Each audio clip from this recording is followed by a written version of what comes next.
Coming to you from the Radio for One studios in Franklin, Michigan. Welcome to the Detroit Cast. Big fan. A show not just free of charge, but free of FCC regulation. Thank you for your support of the Detroit Cast. Oh, there it is. And without further delay, it's showtime. Please welcome the Detroit Cast. Here are your hosts, Mike and Jay. Nobody can do what I do. No, sir, they cannot. Good morning. Welcome to the Detroit Cast. Mike and Jay. Big E here. Our last episode before the... Little break. Yeah, a little 4th of July. Extended couple days. Looking forward to that. As I'm sure you all are. How are you, my friend? I'm well to quite well. I'm in the target range today, Mike. You are good, good. How are you, E? Great. Doing good. I figured you'd be a burnt mess this morning. I am tired. A little more.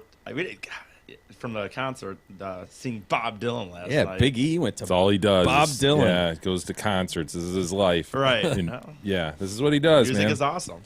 But this is for your dad's... Belated Father's Day Yeah, gift, as it were. that was nice. Although, So you sprung for some tickets? Nice. well, listener Ed sprung for some tickets. And actually, I was originally, I'd forgotten that it was this week, just because of all the other stuff going on.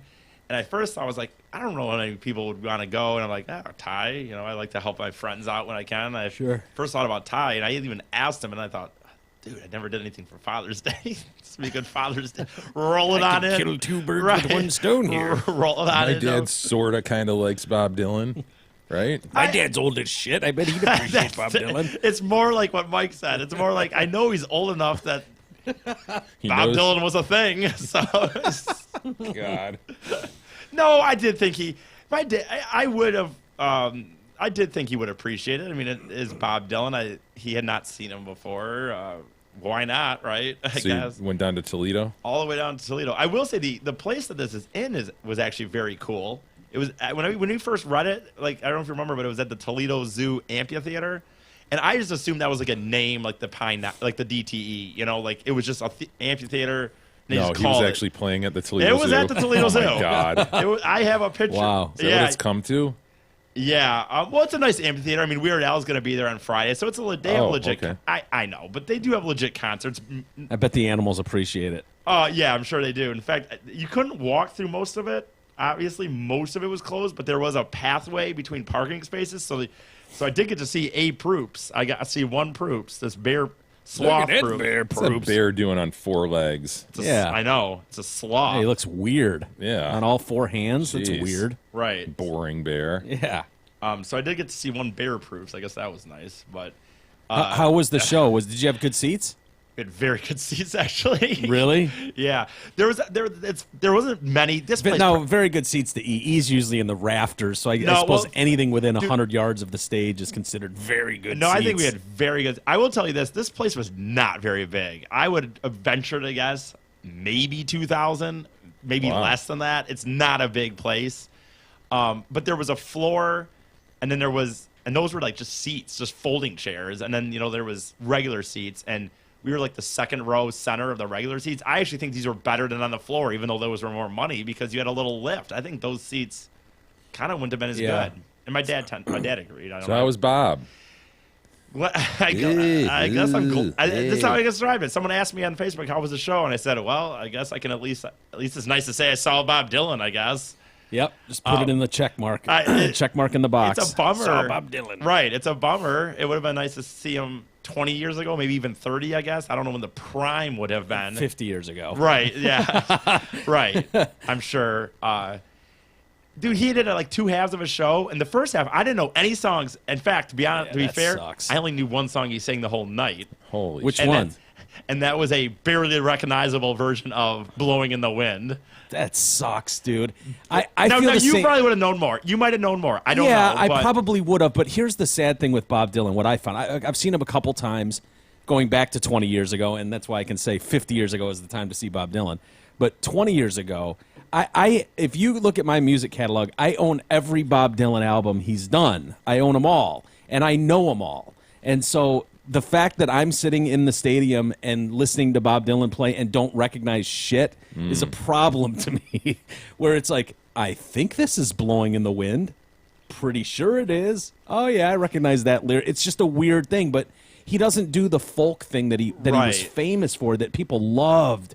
He goes out with a band and And on the they ticket, by the rock way, it it just out. says on this ticket, and I don't know what his other ones are like, but on this ticket, it just said Bob Dylan and his band. No, no Silver Bullet Band, no, whatever. E Street Band. Yeah, just Bob Dylan and his band. Yeah. which are probably just a series of and listener, the Ed listener, Ed Graybow, or however you pronounce, however you pronounce his name, was there with me, and he sees him apparently every time he comes in. Yeah. And he said he had. I mean, he must be a pretty big fan, obviously. And he says he has seen him in the past few years, but on very good shows. Yeah. But he's seen him, but on shows that he looked very disinterested. Yeah. And then I asked him about the band. I'm like, so do you recognize these guys? And he's kind of like, not really. And this is coming from a guy who apparently sees them pretty much every time he comes into town. Yeah. He needs to be better trained. It was just a bummer. God, I don't know. I did. I went in with no expectation. I told my dad I went in with no expectations of his singing, or that the songs that I knew would even be sung well in any capacity. It's all for your dad, right? It's all about the pops. Yeah. It turned into Father's that Day. in the end. It actually did. Did you guys have some beers or Yes, anything? it was actually. Son sharing a beer with his dad. I did technically pay for the beer. I did buy him a beer and food. Nice. My dad. Technically, Yeah, I know, because I'm not gonna. I get it. Nothing I spend is really my money. It's all Yeah. a variation of their money. It ended up working out good for all of us because we learned yesterday that E had not showered since before he went to the Magic Forest. No, I did rinse. Magic. I had. whatever it was. I did. what was it called again? What was Enchanted? Oh. Electric. I did rinse at Sunday before I That came over doesn't here, count, but- dude. okay. You stunk so bad yesterday. It was. I kept looking at people in the room, just like, "Did you fart?" And it was like, "Oh no, it's Big E. He just kind of waltzed by." Poop flakes. Yeah, it stinks in here. It stunk so bad. So I can tell just looking at you that you've had a shower. Yeah, within I the actually last- washed my hair yesterday. The plume too, is so- less greasy. Yeah. Right. So, I don't know. It was. I guess it was cool to see him. I will say though, his first half of his set, even though I didn't know any of the songs, me and my dad both agreed that we actually kind of liked it. We thought Yeah. it was okay. And the I second half wish was, these artists would just do what they do, play their. I understand they're artists and they all want to be But he's 75. doing their own thing. It's like, dude. dude, I so respect a guy like. I was reading an article on Billy Joel the other day, and he's like, "Yeah, I don't write new music. Fuck that." He's like, and he'll like announce to a crowd, like, "Yeah, you don't have to listen to any new shit tonight." It's like, here's what we do, here's what I'm known for, and here they are. And you you know play them that's as what- close to album as you can, and let the crowd sing along. They've spent good money to be there. And God, as long as he plays "We Didn't Start the Fire," I'm cool. yeah, No, he hasn't written shit since then. If you think about it, no, not at all. Didn't Dude, start the fire. It was always burning since the world's been turning. Waiting. And the thing is, I'll say, and I know if you could just joking aside with the money and buying of the tickets, I said to my dad, and I'm so thankful that I really am. I'm thankful for Ed to help me out. I have always wanted to see him. Me and my dad did have a pretty good night. It was a beautiful night in an outdoor amphitheater, so it was a really What good is an amphitheater? Why do you keep saying that? amphitheater. Amphitheater. Okay, whatever. Amphitheater. Ampa. Amphitheater. Yes. It was really cool. It was really cool. But it's like I looked at the price of the tickets and I'm like, oh my god, if I bought this, I just don't feel. And again, I'm sure if you're a hardcore Dylan fan, you knew more than I did. Of course you did. But still, you think you could. God damn it! Couldn't you play Rolling I don't hate him, Stone? but I just don't think he's that good. You know, I agree, Paul. a barely recognizable version of "Blowing in the Wind." Is all- Did you stay for the whole thing? Yeah. Nice. So whatever. Fun Anyway, night anyway, I guess. yeah, it's always good to get out with the pops, have Well, a my beer, dad doesn't get to the go show. to. He doesn't go to a lot of concerts, and so the last 3 he's been to have been with me, so that's kind of cool. Yeah. Anyway, well, I'm glad you had a good time. Glad your dad did too. The new episodes last night of Terror in Turkey. Yeah. Is it dying down already or no? It sort of is, dude. You know, there hasn't been anything really in the news. The The writers news are has having been, problems with the new yeah. script. So they're really getting this kind of open canvas to run with this story. I can already feel that the news is desperate for something else to happen in the world, to get on to something else, because it's not close enough to home. Yeah. Well, it looks like Turkey's just moving on with life, man. They Dude. were cleaning shit up within like 12 hours. Yeah. They had the damn airport open the whole time, essentially. Yep. Isn't that crazy? Yes. They did that on purpose too. It was like, I mean, imagine the people that are working there. One minute you're selling Cinnabons in a heavy line there at the airport, and the next some madman is running through the place with guns and bombs, and the next day you're back there selling Cinnabons. Yeah. It's crazy. You would think those people would be like, "Nah, I'm never going near that thing again," but they were just like, "No, hell no. This remains open." It's kind of weird that ISIS still hasn't taken responsibility for this. Seems kind of weird, but Yeah, how many times have you heard the phrase, this has all the hallmarks of an ISIS attack? yes. Which it does. I guess it has something to do with where they are, like against Turkey. They don't, for some reason, they don't take claim for that. I don't know why. I heard some guy talking about it because they share a border with Syria or something like that, and I don't know. They're still trying to gain favorability in the region, so by killing a bunch of locals, it hurts those chances. So it's not shocking that they haven't taken claim, but all the hallmarks are there. Yeah.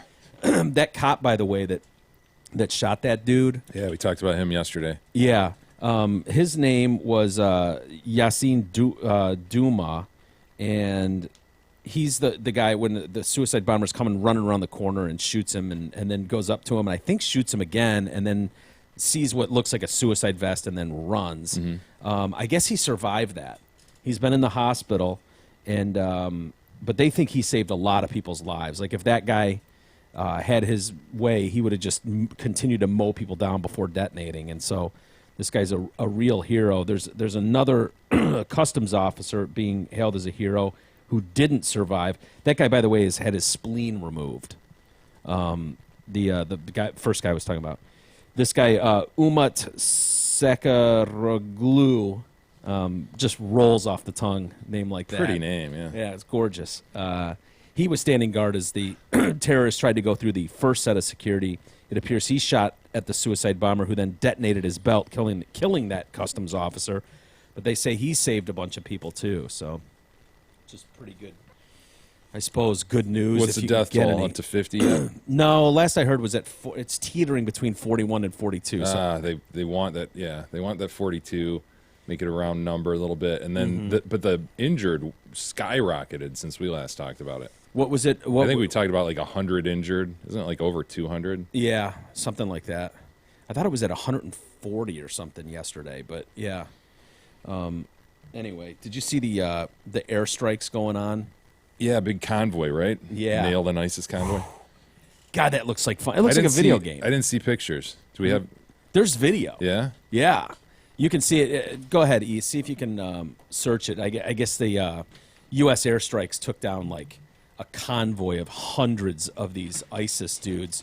And it's that aerial footage where you just see the flash. Yeah. And then it's just like, bye-bye. Bunch of Toyota trucks getting whaled. Yeah, exactly. Sweet. Yeah. You see it there, E? They hit a convoy of more than 500 vehicles. Oh my God. Yeah.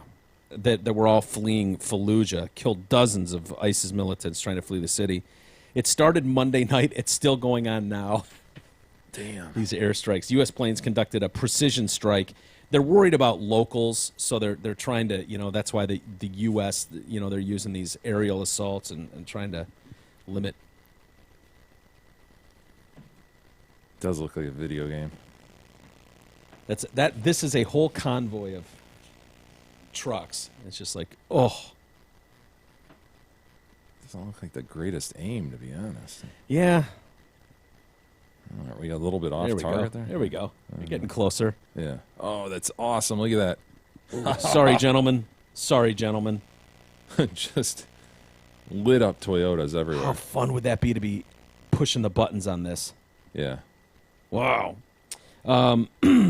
So these come days after the Iraqi military announced that its troops had seized Fallujah from ISIS. They've killed more than 1,800 ISIS militants during the operations to capture the city and the villages there. But that's the first one that I've seen in a while, which is kind of cool. On to, I wanted to mention, too, we've got coming up a little bit later. Yesterday we talked to our boy from the beat writer for the Tigers, Anthony Fennick, and we'll play that for you coming up in just a little bit, get his take on the Tigers. Yeah, the Tiger season, which has been kind of a bummer so far. I mean, they're not out of it by any stretch, but About at the halfway mark. So. just about, right? Yeah. What do you got? Oh, I had the thing potted up, sorry.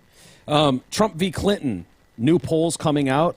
Are we done with these polls? Do we need these polls to come out every week? No, we don't. I mean, so-and-so went up 2 points. So-and-so went down 2 points. Like, what does this shit matter? Yeah.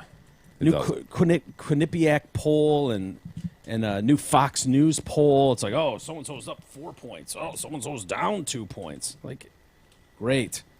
Also, Bruce Jenner has officially said she is, excuse me. What Caitlyn. does he say? He's he's supporting Donald Trump. Says he'll be best with trans issues, Oh, okay. which is great for Bruce. Did you see Caitlyn on the cover of Sports Illustrated? No. Yes, wearing the gold medal. Ah, okay. Yeah. So anyway, the guy that was shot at that car dealership yesterday or 2 days ago. Yeah, former CMU player, was it? Yeah, his dad talked to the Detroit News. What a terrible story. But he said that his son, it says it was a fluke accident. His kid was a responsible gun owner, which it's hard to say, with the details that have come out. But he can't help thinking that Junior would still be alive if he just never bought that gun. I have to agree with Dad on that one. When he first got it, I said, "You don't need no gun," Tipton Sr. said during the interview with the Detroit News. Everyone knew I was against it. He died of an accidental gunshot wound to the abdomen when he reached inside the bag at Mike Reel's Roseville Chrysler Dodge Jeep Ram dealership. Boy, that's a hell of a dealership name, isn't it? Police Chief James Berlin said 2 pistols were recovered from the vehicle. The gun went off because something inside the bag nudged the trigger. The pistol did not have an external safety switch. Tipton Jr. legally owned the guns, which were registered. He also had a concealed weapons permit. So he did everything right. Yeah. The pistol had a bullet in the chamber. According to Tipton, his son always carried his guns this way. I can't say I told you so, or I can't say I told you so. It's a fluke. It's God's call. No one can question that. He wanted him to come home, and that's it. That's the bottom line. Junior was supposed to meet with his dad later that afternoon. Oh, you see these details. We would just get some beer, stab some meat on the grill, and just hang. That's what we did in this family, but it never happened. When I got to the hospital, he was gone. It's rough. He would travel all over the country. He said he went to every single home game since his kid signed with the Colts. God, just imagine getting that call. He's at work. His daughter calls him. It's like noisy at work. He can't hear shit. So he's like, I thought she was saying that my son shot someone. And Yeah. and then he goes in the office and closes the door and gets the news. And, Was he yeah. still playing for Indy? He got cut in December. So, he probably would have walked on with a program and tried, but he had a couple years under his belt Yep. in the NFL. But then he says, he also had an incident with a gun, this Junior did, outside his ex-girlfriend's in Indianapolis. I guess he was over there, and this he wasn't fighting with her, but his gun accidentally went off then. Oh, boy. An AR-15. Oh. I guess he had some sort of tussle with the ex-boyfriend of hers, like was writing nasty texts to him, and there was some sort of altercation, and the gun accidentally went off. And Sort of accidental discharge. Crazy. yeah, AR. no one was shot with an AR-15, but it happens. That gun went off by accident. That's what my son said. Oh, boy. I didn't mean to fire the AR-15. Despite the 2 accidental discharges, one that killed him, Tipton Sr. says his son was a very responsible gun owner. It's horrible. He doesn't want people to judge his son based on this accident. If you knew him, you loved him. For those that didn't know him, you can't judge a book by its cover. I'm That one angry. boyfriend didn't love him that much. But I say it again. I say it again. It's the Lord's call. So That ex-boyfriend, I meant. Sorry. yeah, he wasn't shot. You know. I'm just saying. You said if you knew him, you loved him. I just don't think that person probably did. Yeah. Well, it's a It would- terrible story, I dude. know, I know. You feel for a guy like that, but No, dude. I know. a couple accidental discharges. I've owned a gun for a few years. I don't know, man. Maybe it'll happen to me one day, but I don't Is see. that? I wonder how like do people that actually shoot on a regular basis? Have accidental Yeah, discharge. how often does that happen? I would venture to say probably a lot more happen without an external safety. That's for sure. Yeah. Guns with safeties aren't, probably prone to do that as much. Yeah. Mine is a safety. I know that for sure. Well, you're going to die in that split Right. third of a second it takes to you flip can't it off. pop that button off. Yeah. Yeah. Well, feel for the family. That's tough, man. That's tough. You see the news on Miss Teen USA? Did. Huge news. No more My- swimsuit. I even watch. Yeah. Why?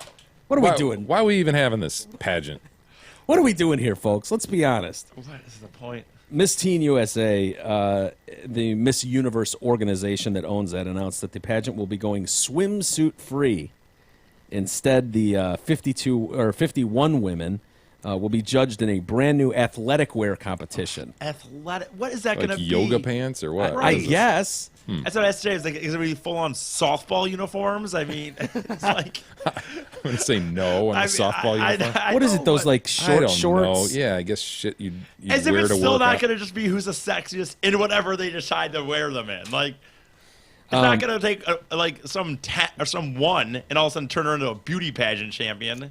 The organizers say, "Wow, the swimsuit competition was really always just meant to show off the athleticism of the competitor, was it? Oh, was it? Why didn't you have a discus competition?" Oh, she Yeah, has well- some athletic-looking boobs, doesn't she? Look at those titties. I've never seen such athleticism in a pair of titties. Yeah, that ass is very athletic. They say the Miss Teen USA's transition to athletic wear reads less as less exploitive and more focused on the importance of physical fitness. I imagine their ratings aren't going to do quite as well as they've done in the past. I don't know how that Watches does. this shit anyway, man. Yeah, Honestly. I don't know. Well, it depends on what Creepy these dudes. athletic, creepy Yeah, what's dudes the and end weird game in moms. watching that? Honestly, like if you're a creepy dude, dude? I- You're I one think- click away from anything you care to see, but you're Yeah. gonna sit there and watch some. Probably something to the fact that you know what porn is, but these are technically like This is new innocent blood. teenagers. Check Yeah. this out. They're not really porn She's only stars. 17. Yeah, this is the farm system for who's going to appear in porns down the road. Yeah, yes, talent scouts. Yeah. Ooh. No, I who knows, but I think a lot of people like watching it too because they're going to do that really awkward Q&A. That's the only good part, right I mean, there. that's the best Yeah. part. Yeah, So why are but we the- doing this? To embarrass these poor girls? What's going on here? This new direction for Miss USA, Teen USA, is a great way to celebrate the active lives that so many young women lead and set a strong example for our Oh peers. yeah. The move is consistent with the rebranding ever since Trump sold it. Trump would never do this. Oh God, no. The shift means It's a huge mistake. They're making a huge mistake. critical error on their part. You need to show young titties. Young titties in this country are a great thing. Everybody knows it. You No want one's them to gonna spin, watch. show us the ass, show us the titties, get off the stage. That's how it's done.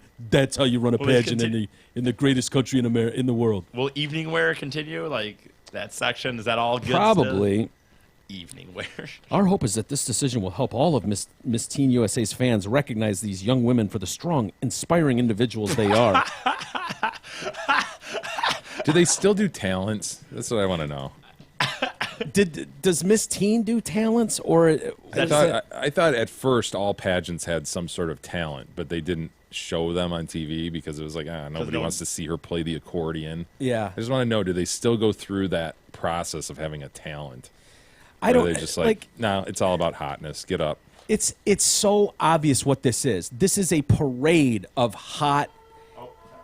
It's one of those things that you're going to look back on like the zoo or fast food in 50 years, and you're going to go. Your grandchildren are going to go, I can't believe you guys did this Yeah, shit. yeah. Like, let's be honest. Miss Teen US, if it was really supposed to celebrate how great teens can be, you would have actual teens up there with You'd all have body ugly, types. You'd have ugly ones. You'd How have- come there's you'd have not- right. ugly chicks? You'd have who are amazing people, who are scholars and have real talents. Not someone that can twirl a baton really quick and shake her ass for a camera and show her titties off really quick, and look like a moron in a Q&A session.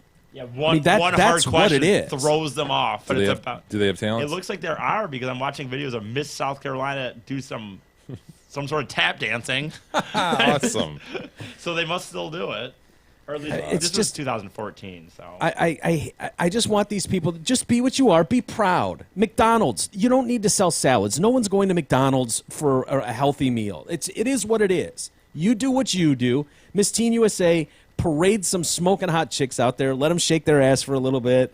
We'll all pretend like this is a real competition of some sort. We'll pick the hottest one and we'll carry on with our lives. I know. It's not that big a deal. What's the age range for Miss Teen? I think it's 15 to 18 or 15 to 19. I have to look, but yeah, I don't know. God, some of those girls are 15. I think so.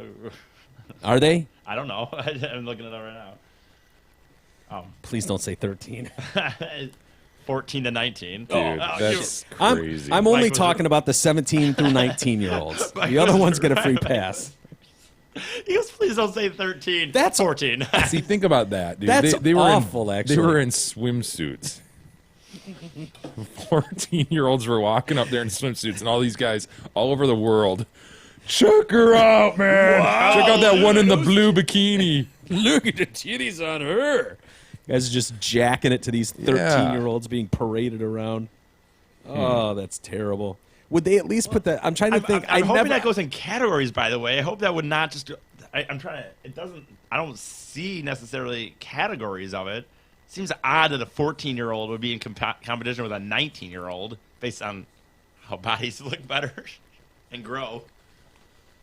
Yeah, I can't say I've watched too much of the Miss Teen USA pageant. Not There watched was- 1 second of it in my life. to There, be were, honest there with was you. something that happened years ago on one of them that we talked about a lot, and I can't remember what it was, but there was something really funny on one of those forever ago, but it slips my memory. I think it's July 30th, though, if anyone's interested in still keeping tabs on the Miss Teen USA pageant. Should we talk to Anthony Fennick? Sure. Did you see 105.1 folded last night? I did. I saw that. Yes, we lose a sports station, Greater Media. Detroit Sports 105.1, I guess employees were told at a meeting last night at like 6 o'clock that, They just couldn't crack the 97.1 Yeah. stranglehold. yeah, that sucks, man. So they flipped formats this morning. I guess they're just doing, I guess, like CSX's music. Yeah, they're just running their sister station Yeah. The programming. the website's app, Facebook page were deactivated, replaced with other content. They failed to take a significant chunk out of 97.1. That was a tall order, man. 97.1's had a stronghold for a long time. Quite honestly, is what changed is that we didn't see the growth coming, said Steve Cesari, the VP and market manager for Greater Media Detroit. It's a business, obviously, and my job is to deliver revenue to the bottom line. We think we gave it a good shot. I'm proud of every single person at that radio station. The Pistons, that'll be interesting because they've got this. Yeah, they just won another they won a 2-year bid for the Pistons broadcasting Yeah. a year ago. So they have one year left to broadcast. They can't be real happy about that. I think they've got an out if they flip formats, though.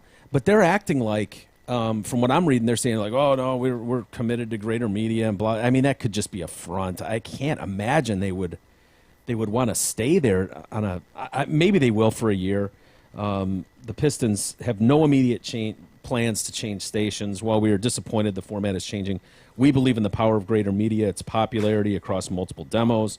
We intend to honor the remaining year of our contract.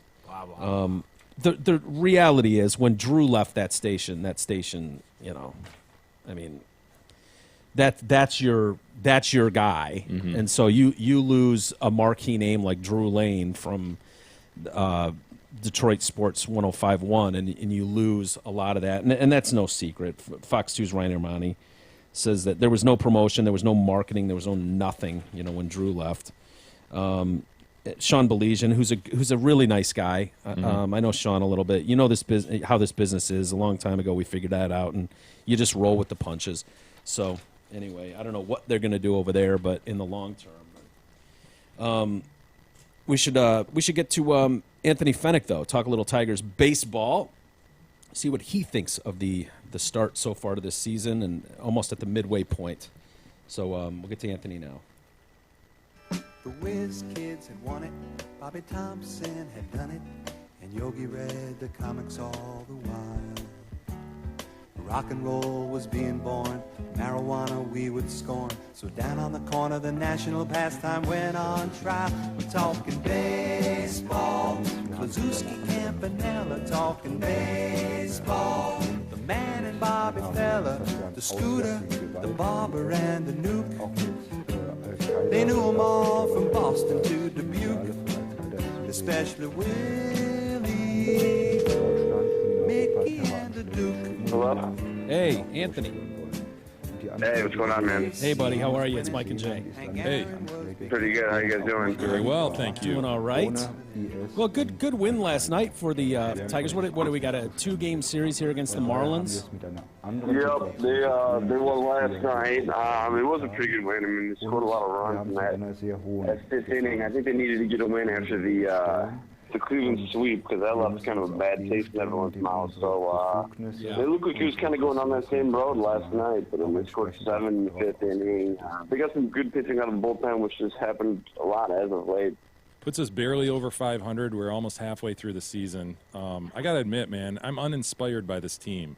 Really, to be honest with you, with the way they play on like a daily basis, they are kind of uninspiring. I mean, there's really no other way to put it. There's a lot of nights where it looks like they're, just don't got a lot of fire. I mean, that's the only way to really sum it up. I mean, I think that the team of veterans who have been through the long haul. Sorry, I'm moving through my living room here. There's nothing in it. One of my roommates moved out, so there's literally every time I walk in, there's an echo. But there's like a team. It's like a team of veterans, so they've been through this grind before. So they don't overreact to a series or a series sweep like they just happened with the Indians. Or they don't get too high, they don't get too low. But it would be nice to see some kind of urgency. Halfway through the season, we really haven't exactly seen that yet. It's hard to gauge what exactly that means. Again, this is a team of a bunch of veterans. It just seems like on any given night they can come out and kind of like sleepwalk their way through the game, which isn't really what you want. But I think by this point in the season, I would have expected them to go on some sort of a roll, and they just haven't done it yet. It seems like a team with this many veterans, this much talent and payroll should never lose 9 in a row to a team like Cleveland. I know Cleveland's good; they're having a good season, but that just shouldn't happen. Yeah, Anthony, I was checking out the Detroit Tigers Wikipedia page a moment ago, and I saw that they're now owned by the Cleveland Indians. So I was walking down to the clubhouse on Sunday after the loss. I was wondering when that was going to happen, when someone was going to go on with Wikipedia and put yeah, it's happened. Yeah, Indians on the Tigers. No, it shouldn't. I mean, the Tigers shouldn't lose 9 straight to the Indians. I get their side of the coin where they say, like, look, it's like this is baseball and sometimes it happens like this. But, I mean, not really. I mean, they needed to show some more urgency this last series. I mean, they got swept at home this time. I mean, this is the second time they got swept at home this season by the Indians. And, I mean, granted, the Indians are playing really good baseball. I mean, they look like they're legit, like a legit contender in the American League Central just because they have a lot better starting pitching than the Tigers do. But when you guys say, like, it hasn't been inspiring, no, that's not inspiring at all. They just got beat down. Yeah, you mentioned starting pitching, and you wrote the other day that really, with all the inconsistent play we've seen, the reliance on power that this team has, the fact that they're too slow, their bullpen blows hot and cold. Really, the problem with this team is the poor starting pitching. You've seen Zimmerman come back to earth. You've seen Verlander certainly bounce back from last year, but not be great. The one shining piece of this all is Fulmer and the surprise that he's been. But you've got the Sanchez debacle. Yeah. I mean, is this rotation and it's going to find its way? Nothing really gives me any, I guess the keyword today is inspiration. Nothing gives me any inspiration that it is going to turn around because, like I said, I mean, Sanchez and Pelfrey really have been nothing at the back end of the bullpen, and that's really what it comes down to is when those two have taken the mound.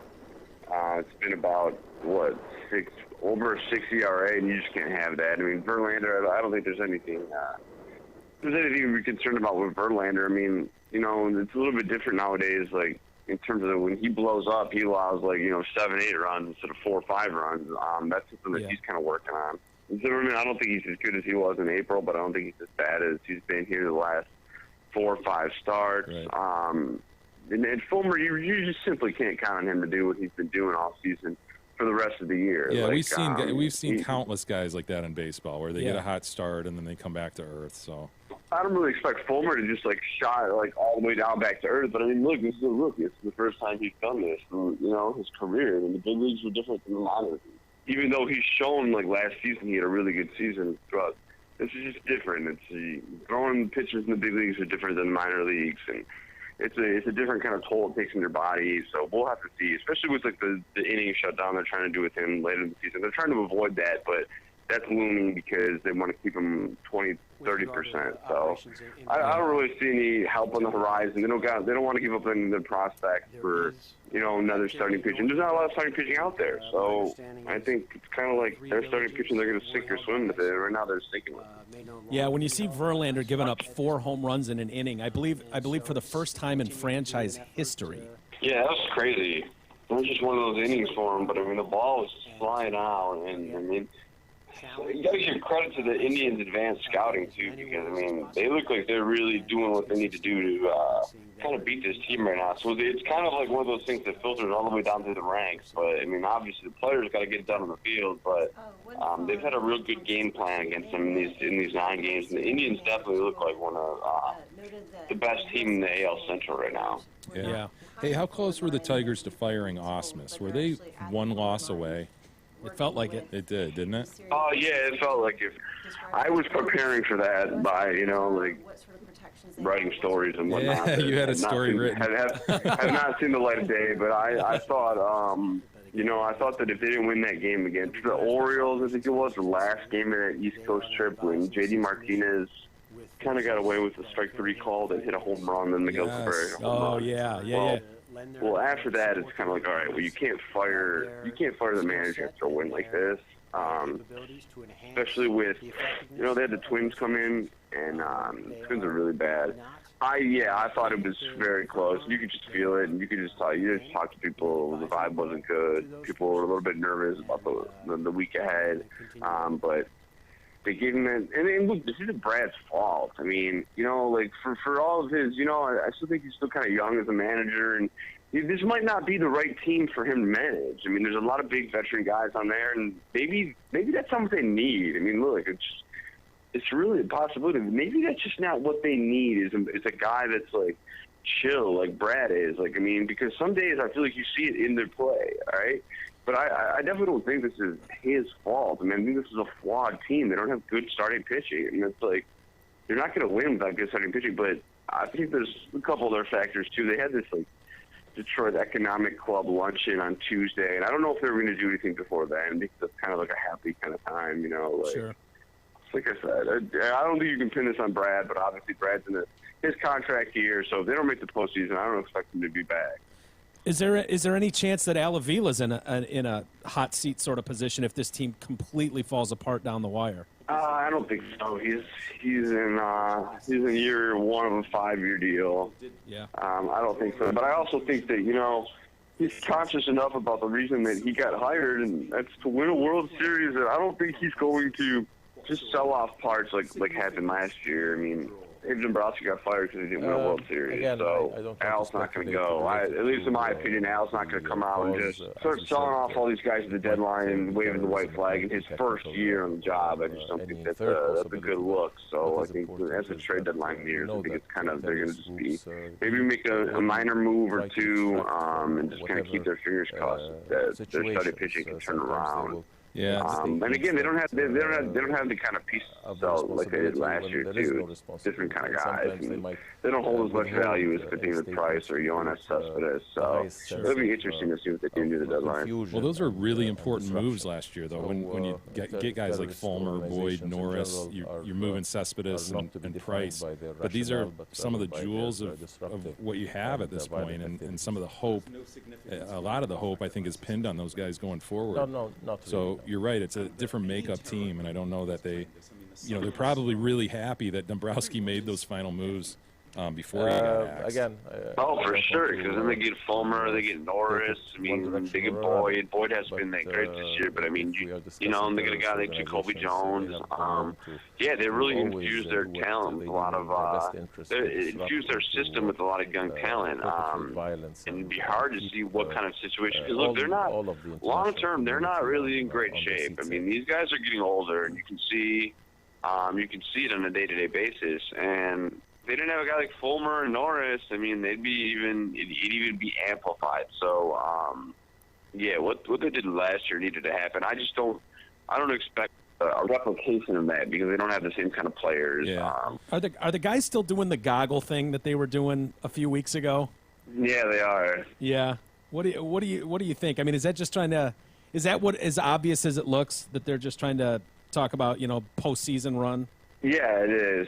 Yeah, there's really nothing I can add to that. Yeah, they're just trying to do it to symbolize goggles in the postseason. Cameron Maben does something where it looks like he's eating. I don't really know what that is, but feeding the beast. Yeah, it's one of those things. A lot of people thought it was like to last year when they got in this thing with Chris Sale from the White Sox when he said that he mentioned that he thought that Victor Martinez had some guy with binoculars. It's not that though. Even though I think it might have been born out of that, and it kind of just evolved into goggles in terms of wearing goggles, which I think is kind of weak anyways.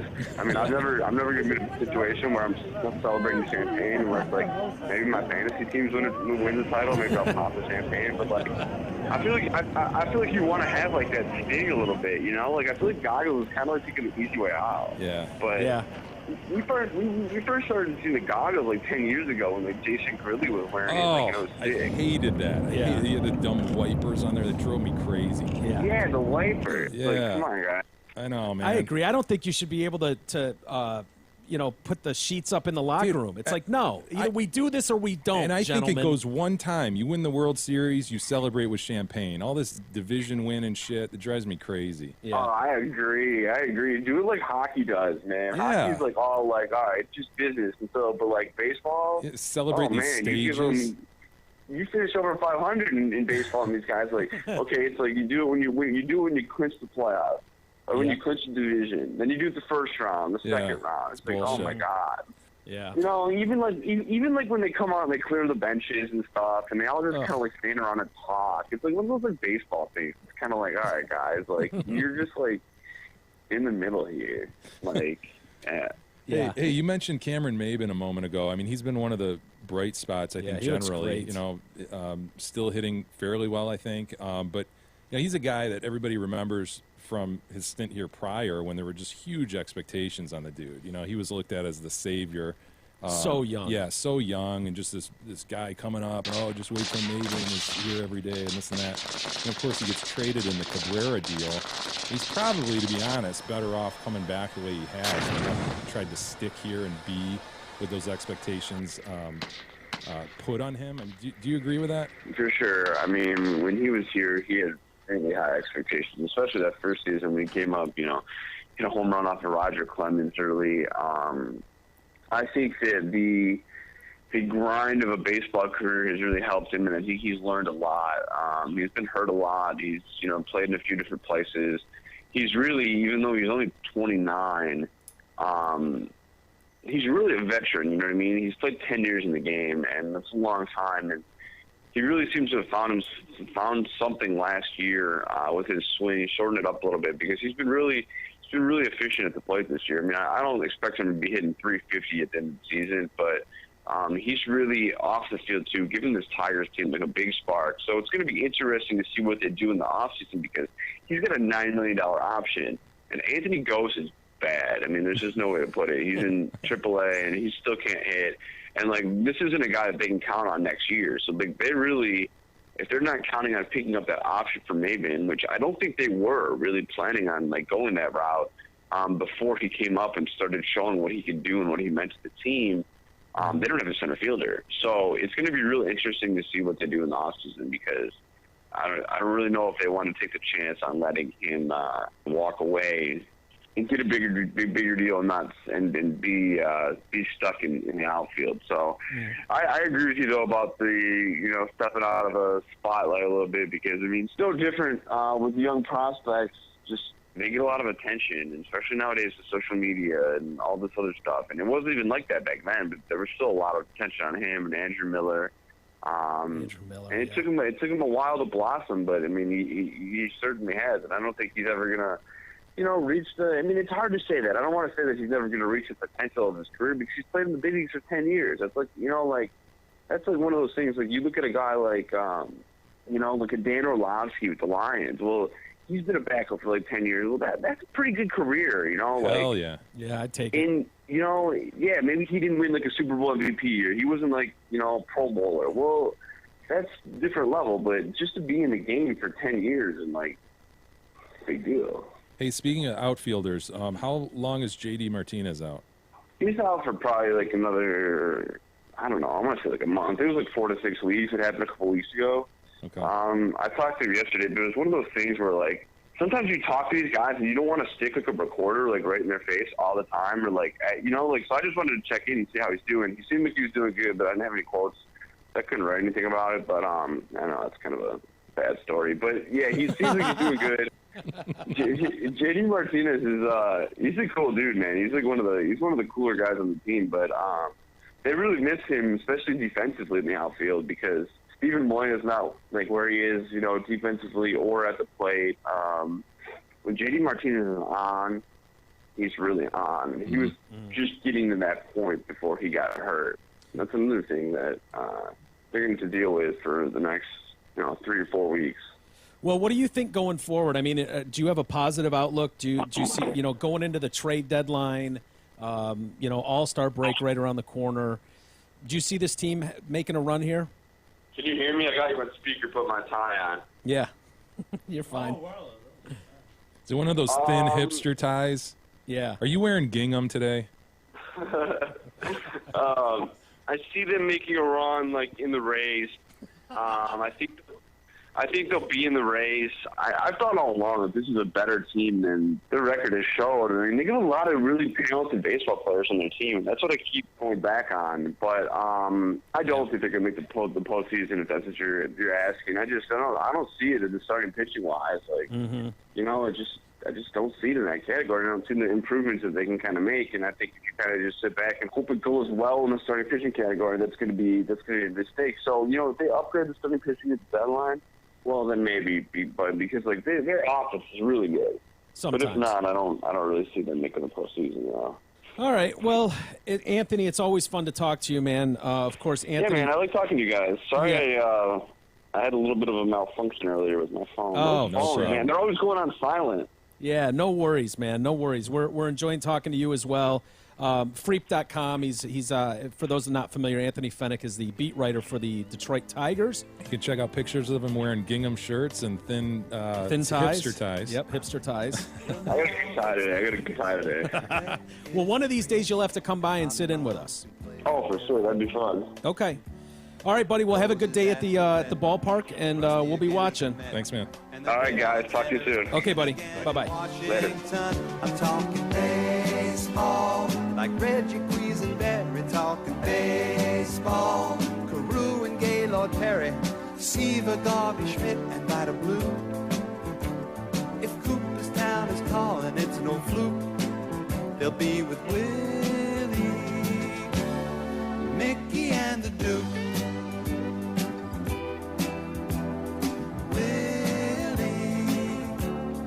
Mickey and the Duke. Say hey, say hey, say hey. It was Willie, Mickey and the Duke. Say hey, say hey, say hey. I'm talking Willie, Mickey and the Duke. Say hey, say hey, say hey. Willie.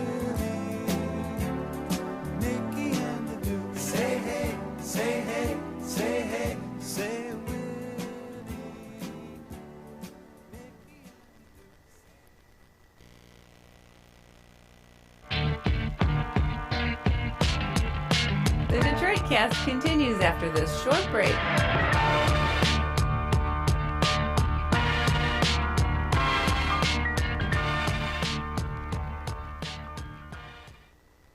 Hey there, it's Steve Gabarra, the general manager at Zod Ford in Holly. You've heard me talk plenty about the Ford F-150, but friends, I think we've really outdone ourselves. Now until the end of June, and only at Zod Ford, you can lease a new 16 Ford F-150 Super Cab or Super Crew for just $262 with zero due. You heard right, your choice of an F-150 Super Cab or Super Crew for just $262 with zero due. Head to Zot Ford now, because when June is gone, so are these hot summer deals.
set list from Bob Dylan last night, the show you went to. See if we recognized anything else. Not seeing a whole lot on there that I recognize. And the problem is, again, if you've seen Dylan, you know that you might not recognize even the songs you recognize. Yeah, apparently they did play Tangled Up in Blue. Like I said, I remember my dad actually was going to go. We did not realize a break was coming. I didn't realize he was going to split this into half. So my dad finally had to go to the bathroom. I'm like, Dad, I think he's playing Tangled Up in Blue. like, do you want to leave right now? Tangled bad. Up in Blue. Well, you could hear me. This is what I heard. I heard, and it'd be Blue. like, yeah, like kind of. And I remember kind of, I think he's saying Tangled Up in Blue. I wonder if And I everyone in the was crowd listening, is and- people that were there are listening right now going, "You idiot, of course it was Tangled Up in Blue. It was so obvious. It was the best version I've heard in 50 years." I don't think so, man. I'm not saying I know the lyrics to that song, but I think I know it. I've heard it. And then when I was in the bathroom myself in the break, I heard a joke, like some guy even joked, like, "Oh, I didn't miss Tangle Up in Blue, did I?" And then I was kind of like, was he serious? Wasn't? Because I thought it was. I went to the break assuming I'd heard that song. Yeah, it and then when was. I guys said it, it just put doubt in my head. Like, I didn't know if it was a running joke or something. And God, if he let me do his set list just one night, dude. God. Yeah, and then if he actually sang the song as recorded. Yes. Well, How even- amazing would that, dude? I'd pay Yeah. God knows what for you throw in a Tangled Up in Blue. I'd close with Idiot Wind, personally. That's just me. I'd have him do a 7-minute version of Idiot Wind and just kill it. Oh, Dude, even if he fucking love that song. even if he did just do Tangled Up in Blue and Blowing in the Wind, and Blowing in the Masters of Wind, War. but he did it not with the band. If he, like you said, did it where he's, I know Oh, he's I'd not gonna fire the band if they walked out on stage too. He's If not they gonna even sing walk it out on like- stage, give him a Gibson Jumbo, a microphone, and a big hat, and send him on his way. Here's your set list, sir. Good luck with this, dude. We could sell out stadiums with that tour. It's not gonna sound the same, but I think it would sound better. I think it'd be okay. Seems the man has made a decision at some point that he's going to do things a little bit differently. Oh yeah, Yeah. he sure has. And you know what? Whatever. Bit I guess set in people his are- ways at this point, I reckon. Yeah, he's always been a weird guy, obviously, but yeah, he wanted to get away from that folk style that made him famous. Yeah. Obviously forever, which sucks because everybody that bought those albums wants to hear those songs that way, but that's obviously never going to happen. Yeah, I wouldn't. I wouldn't see him again. Ooh. There was a Even point, with free tickets, maybe I don't even know if free tickets. I'm glad I went, but I don't even know. great seats. Yeah, I don't know. Did you that I take would- good care of Ed? You must have bought some beers for You bought him Ed, some right? beers, right? Bought him dinner before the show. I think so. Oh, God. So now we have to You didn't buy apologize him to a Ed. single beer? No, you bought him 3 or 4 beers, You right? son of a bitch. I You did. I should have guessed looking back on it. I guess it was a weird situation though. How they sold the beer more than a normal venue where you could just Oh, go so up it's and the get- venue's fault you didn't buy Ed a beer? When my dad went back to get beers at one point during the intermission, mind you. Oh, so what a gentleman.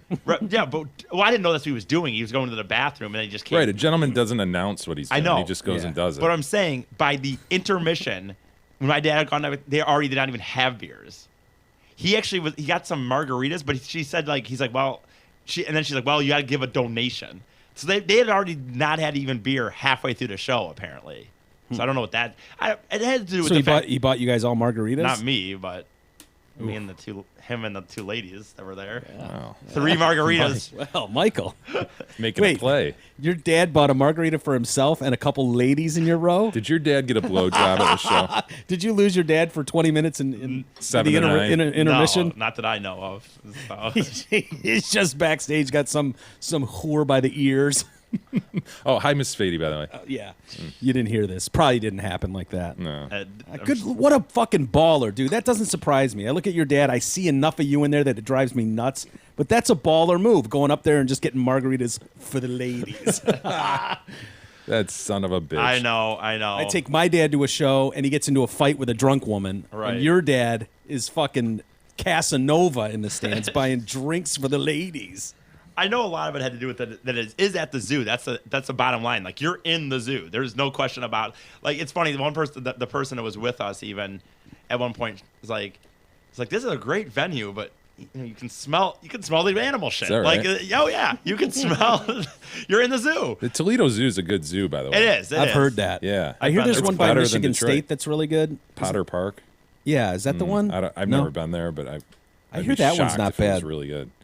No, Toledo's good. It's worth the trip, and I think it's like some partnership with Detroit Zoo, because I think is your yearly I think membership so. gets you in. I'd have to look into it, but I actually think you're right. I think if you have a yearly membership, it works for both. Interesting. I guess I'll say this, because Jay handed it to me. Apparently, Big E's responsible attitude has rubbed off on Guevara over at Zott Ford. For the month of June, the number one dealership in Holly, Zott Ford, is offering employee pricing for everyone on most new vehicles in stock. This includes Fiesta, Focus, Fusion, Escape, and C-Max. This is only for the month of June and only for our TDDC family.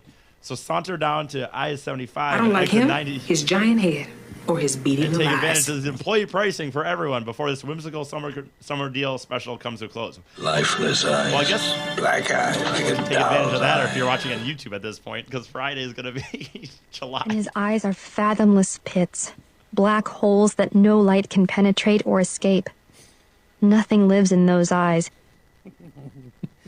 Why does Gabara want you reading those? You are so bad at that. You would have made a terrible announcer. I E. think because you could argue that it's so terrible that people might listen, like they might hear Jay, and it's just the same. Okay, It's we've the heard ultimate it. irony that my man wanted to go into radio. Yeah, It is with that voice and the inability to read, dude. Yeah, it's I know. tough. It's a situation I've got myself into.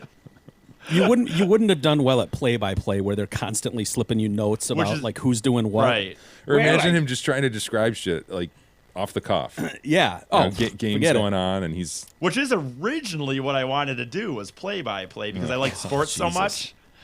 But if you want to know imagine that fucking voice. Play by play. Oh, dude. The feeble-mindedness and that voice. My lord. Do you want to hear? I don't know if this is. I think you'll find this mildly interesting. The reason, by the way, I decided not that any of those reasons you gave that I wouldn't pursue a career in play-by-play. It was because I liked sports too much, and I realized I'm gonna want to still like go to tailgate and paint my face, so I can't be doing play-by-play. Shows up in the booth. With his face painted, half drunk. Dude, this is going to be an amazing game. Yeah, I don't think you do well when those guys like they're so natural at just doing that. Young man out of St. Louis, Missouri, batting .320 on the season. You know, he had a string of 6, and some dude's just feeding them all this information. They don't know all this stuff. He's like, "What's that, Bill?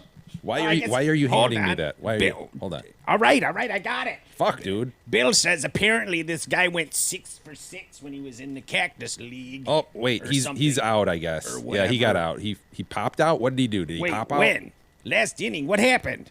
Oh, he's not even in the game anymore. My sheet said he was in the game earlier.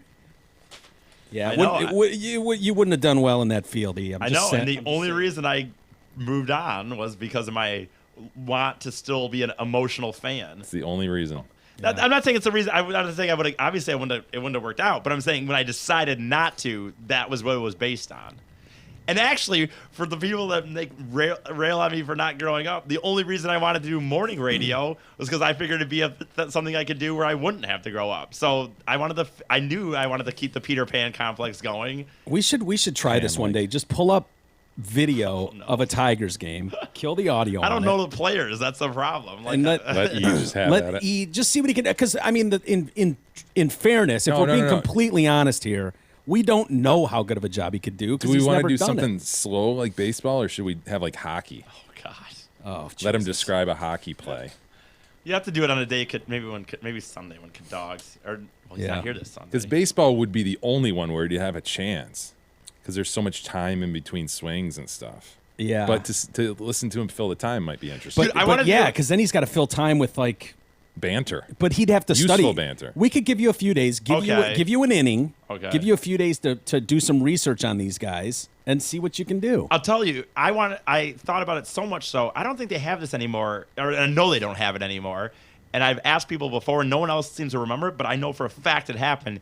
Back in the mid-'90s at the Piston games, in the program, Eric, spit it out already. there was a thing you could do where you paid like $100 or something, and you could go up in their little booth and record yourself do a quarter of like a pissing game. Someone please turn off his microphone. And I wanted to do it. That for years was one of my birthday / Christmas presents, and I never got it. What are you talking about? What, $100? They It was let like you go in and do it. Right, it was like 100 or 150, and you would do like they'd let you do a quarter of a pissing Eric, game for yourself, I think it's time obviously. for a new career choice. And I wanted to do it for the longest time, and I never got to. I think I wasn't old enough, maybe. I don't know.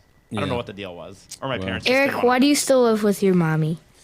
a lot of reasons. Well, we'll give you that chance. We'll give you, we'll just pick an inning. Okay. Maybe an exciting inning where there's a couple homers or something. Oh God, And a let home you run just, call might be even worse. I don't have a home run call. It's It's gone. long gone. Yeah, has anyone got that yet? Anyone used that one? Has anyone just said it's gone yet? I see you, big boy. How about holy shit? He fucking ripped that one. Wow. Right. That one's got a chance. And it's out of here. Give me next week. We could do it maybe. Well, we're talking He's Thursday. as cool as the other side of the pillow. Wait, that one's taken. But the guy's dead. Can't I use it now? Yeah, No, Stuart- he's not Stuart- using it anymore. Right. Fuck Stuart that Scott guy. isn't using it anymore. So the suggestion is we actually give him an inning so that he can study up on it. I don't have to and study fill up on it. Or do we just present him with an inning? I don't need. We could give him an inning and just say these are the batters in this inning. Okay. So That'd be- in this inning, Cabrera's going to come up. JD Gotcha. Martinez is coming up.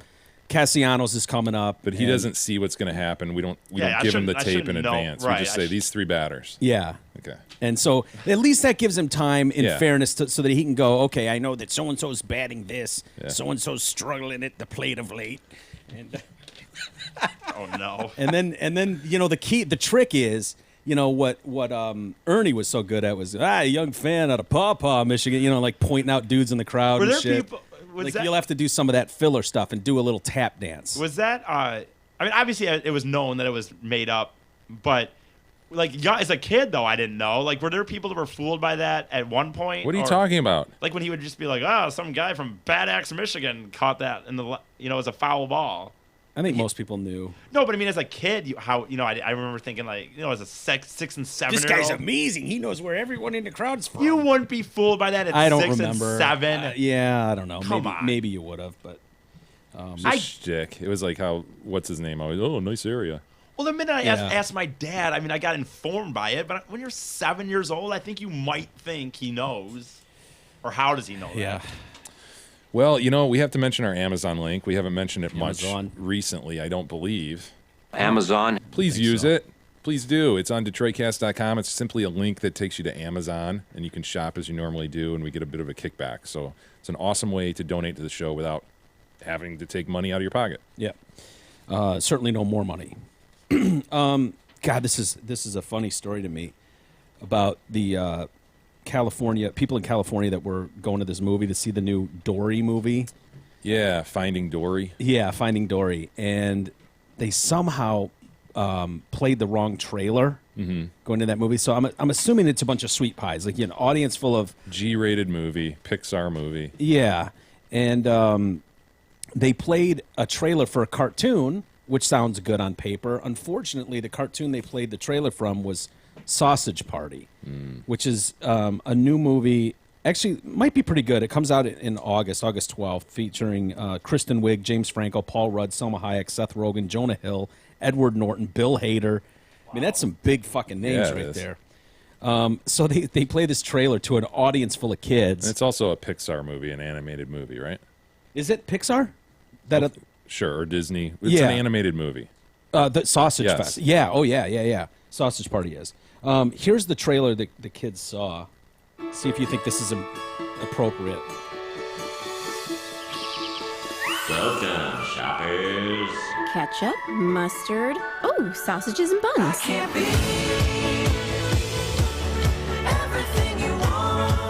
Oh, that happy cartoon food. Set them straight, boys! Hey, look at this! We've got one! Yes! We're chosen! Pick us! Yes! So it's a bunch of food at a grocery store. We've been chosen together. Happy that they're going to be taken home. Brenda, Yeah. you and me. I'm New so life. happy that God's put our packages together. Because we belong together. It's a like hot dog we and were a bun made for each talking. other. Get ready, boys! Feels amazing. So they think they've just hit the jackpot. They're leaving the grocery store, going to a family. Winter eternity. Oh, potato! The pipes are coming. Oh, Jesus, fuck! Oh, gummy skin! She's peeling me fucking skin! Fuck!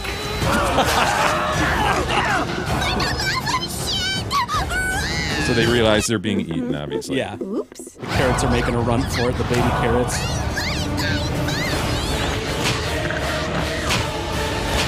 Carrots are being eaten. Children! Fucking children! Hot dogs are freaking out. So, you have learned the terrible truth. I gotta tell everyone. No one will believe you. I have to try. Everyone will die otherwise. Oh, yeah, that's a good point. Fuck me, right? Shake with your Run for your fucking lives! Overstated.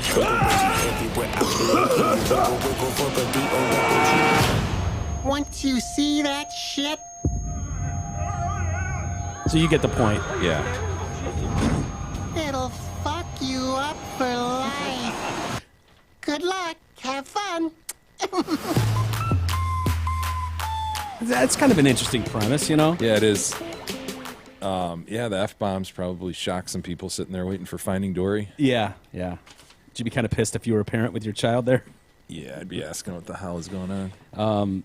Playing the trailer was a one-time honest mistake by a theater manager moving screens around in an effort to accommodate several large last-minute groups wanting to see Dory, according to Walter Eichinger, the VP of Operations. The wrong movie was started by mistake.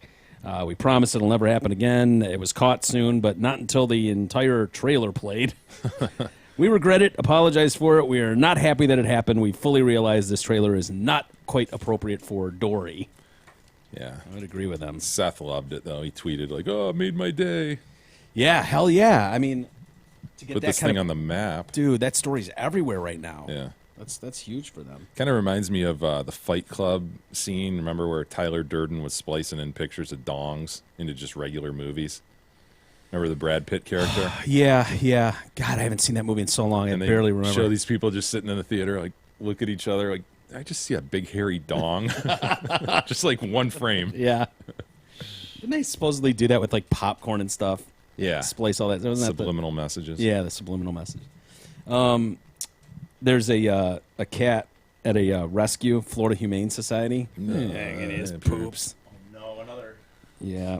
He apparently, word is that he flooded this entire Why would he do that?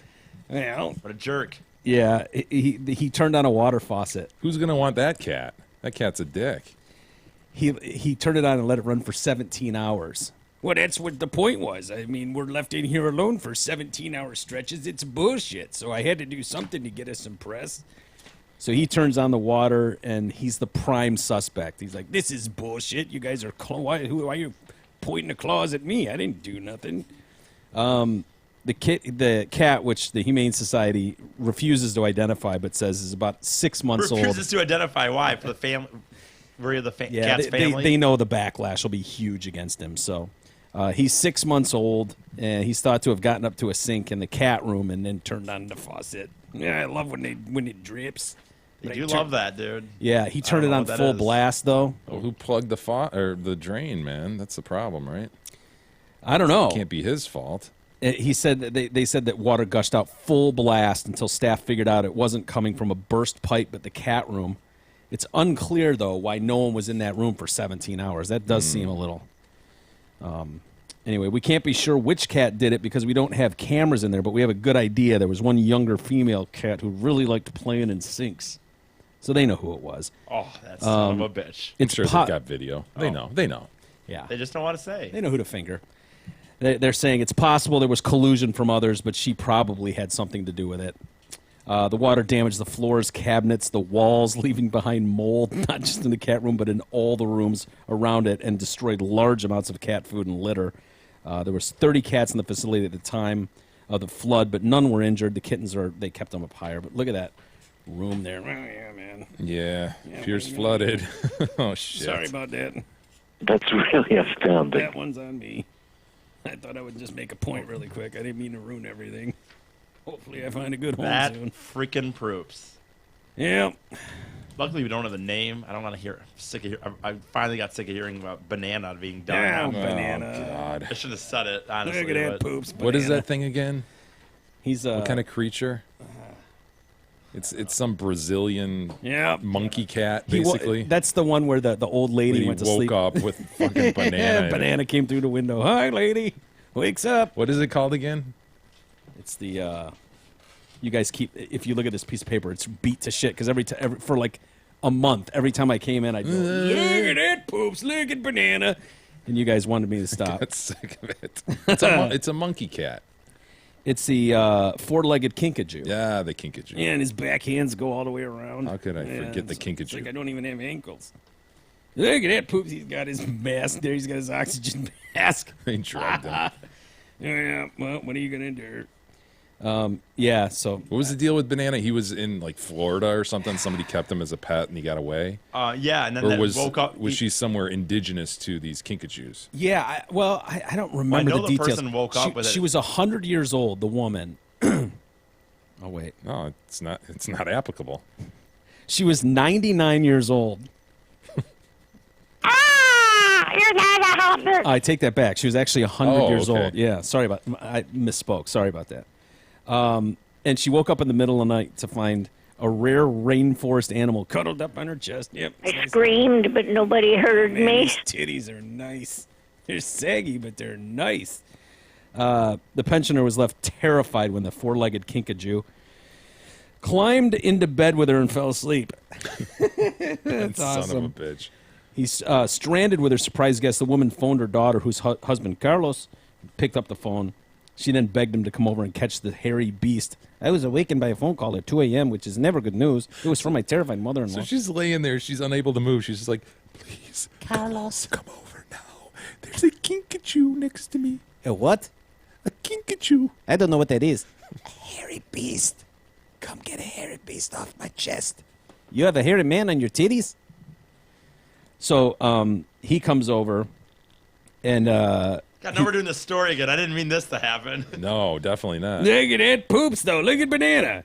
He's the shit, dude. I want Banana. It's an amazing tail, is what it is. Look at the thickness of that tail. Look how strong that tail is. As it turned out, they knew exactly who the animal had come from. Dr. Don Harris at the South Dade Avian and Exotic Animal Medical Center recognized him as Banana, a local's prized pet. They can turn their feet backwards. Yeah, I can spin my back hands all the way around, making it easy for them to run in both directions. So he could do the hammer dance like nobody's business. Yeah. Spending much of their time in tall trees, they're monkey-like creatures, commonly seen hanging from their tails in the wild. They're sometimes called honey bears because they raid bees' nests and drink the honey. Yeah, wow, man. That's Banana. Again. Yeah. I know. God. None of you remember. You brought it up. I didn't bring it up. I guess I did. I didn't bring it up. I didn't do that. Somewhat wonder you guys brought up Banana. I did, I guess. Love that son of a bitch. Speaking of proops, the Department of Natural Resources is pursuing charges against a Muskegon County man accused of killing a swan with a personal watercraft. Do we know whether it was self-defense or not? That's a good these question. These sons of bitches will chase you, man. It happened Kill on you. Half Moon Lake in Casnovia Township a couple weeks ago. Witnesses say the 49-year-old man was circling the swan and then ran it over, and the bird died from the collision.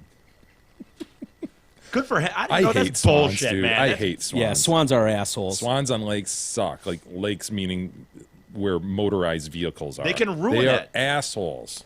Yeah, their shit alone is the worst. He faces one count of unlawfully killing a mute swan. They'll chase you, dude. I mean, there was No, one that they are vicious, and they one can attack. that nested in this bay. My parents live on Portage Lake, and there's this little bay that they're off of, and you had to go through this thing to get out to the main lake. And you were Oh, like, my God. you were like holding your breath every time you went through this bay. You're like, holy shit, there he is. Is he gonna chase my ass? And they can go What, on fucking foot, you fast. mean, or- No. No, fly after you and like bite at you and shit. Well, I mean, Well, I've seen them on golf courses chase after people and try to goose them. But they're vicious, man. Yeah. I mean, like Jason, they're fast. My dad used to carry a stick. what, to whack them? Yeah. Really? Did he ever get one? He had this, like, of course, in typical dad, fashion, he makes this little stick holder on the side of the Wave Runner and all this shit. Was there a little rope or yes, something? It's a broom handle that you insert God and you damn it, dude. pull the slip knot and it holds it perfectly. Oh, and that's it's easy hilarious. to grab and whack a swan. That's so funny. Yeah, he's like instructing all the kids now. If the swan comes after you, just grab the stick and swing it about. Oh, how's that work, Dad? Right. Make sure, make sure that this stick is always in the holder. You know, Yes. if it wasn't, in case you took it out one time, didn't put it back. There's a stick in the holder. Hold on, he's about to go. There's a stick in the holder. Yes, Your Dad, the stick's in the holder. It's there. Definitely, we're not touching it. Like it's just. I was looking at Snapchats the other day, and there was some kid. He was out like in the, I don't know what jungle area he was in, but he was out jogging, and he came upon some swans. Gross. Why would you do that? Yeah, I know. They're leave not it to nice yourself. already. I mean, What do you think the swan's reaction is going to be? You come upon them. I know. Sorry, poor choice of words. He stumbled upon some swan, and so he's like, "Oh, what a selfie opportunity!" So he leans down and he's doing a selfie, and he's got these swans, and there's two swans in the background. He takes a selfie of it, and then there's a second picture, and this fucker's got its mouth open. It's like, ah! Ah! And he's like, fuck! And then, and then he takes off, and he puts a timestamp on his thing. It says, that son of a bitch chased me for over a mile. Yeah, man. He's like, holy shit, I just ran a mile in the Through the jungle. And the second picture is this thing just like, ah! Yeah, they suck, dude. dude, and the reality is, it's a threat you have to take it seriously, because they freaking will take your neck and they'll choke you and they'll bring you under. It's kind of like the alligator thing, isn't it? I don't know about that. I'm pretty sure they'll chokehold you. I think so. They'll choke you That's what I out, was, like that's- camel clutch you and shit. I've always been told that their necks are. I'd have to look it up now, but I've There's always no been way told, they could camel clutch you. I've always No been told way. that their necks are strong enough that that's how they take people down. Is that they?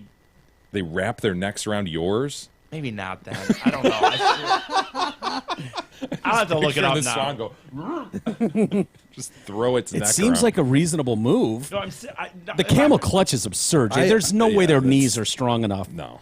to withstand that. And then they don't have hands. It's not like they could pull the. Just pull with the wings. They can't do that. Kinda. Yeah. It's not going to work.